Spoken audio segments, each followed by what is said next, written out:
a prayer. Let us pray. Loving God, we celebrate the space you are, the gap, the lacuna that is your love, that is wide and broad enough for all. We celebrate the emptiness, the silence, that hush you are, enough that can be filled with all the folk, all the noise, all the diversity that you created.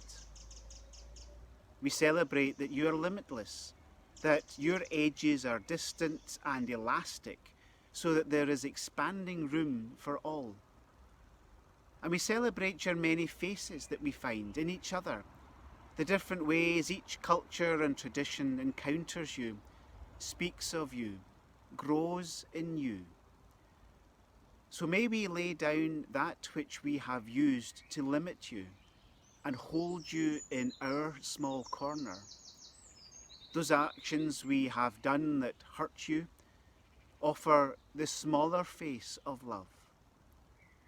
Those words we have used that tarnish good news, corrupt hope, reduce our living towards each other.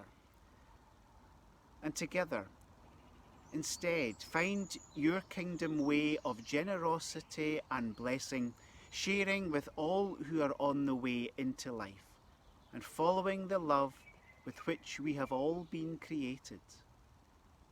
Hear us in the Lord's Prayer. Our Father, who is in heaven, hallowed be your name. Your kingdom come.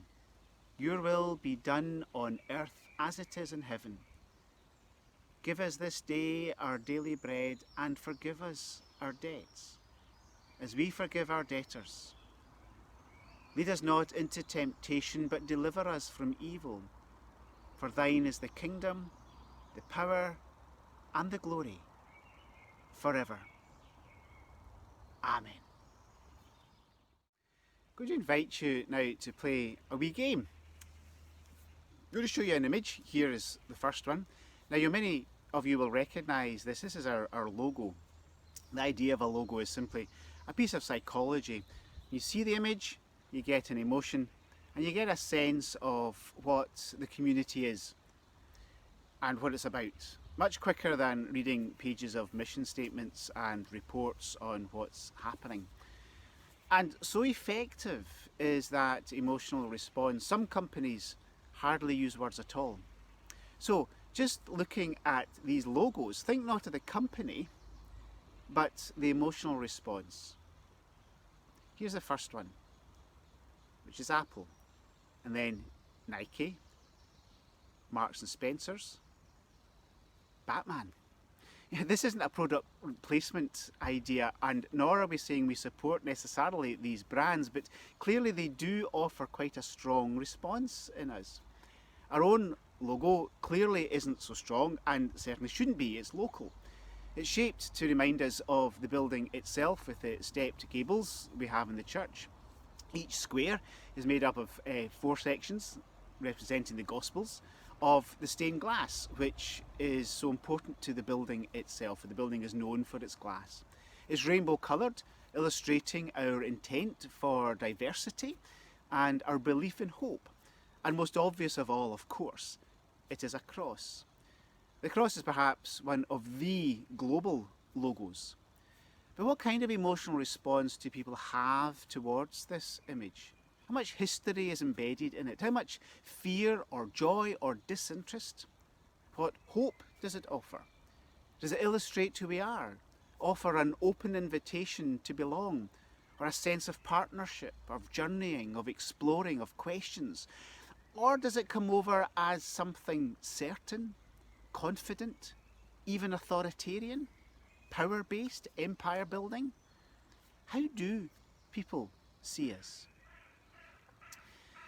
The passage that we have today is at the very end of Matthew. For good and probably bad too, it has become the church's mission statement. It's like that logo that we were talking about. Jesus, resurrected, has sent a message to the disciples to meet him. Remember, Mary said after she had run back from the tomb to the disciples that she had a message, that he has gone ahead of you to Galilee. So that is where we are now, responding to that message. The disciples are at a mountain where they meet Jesus, and this is what happens. Now the 11 disciples went to Galilee, to the mountain to which Jesus had directed them. When they saw him, they worshipped him, but some doubted. And Jesus came and said to them, "All authority in heaven and on earth has been given to me. Go therefore and make disciples of all nations, baptizing them in the name of the Father, and of the Son, and of the Holy Spirit, and teaching them to obey everything that I have commanded you. And remember, I am with you always, to the end of the age."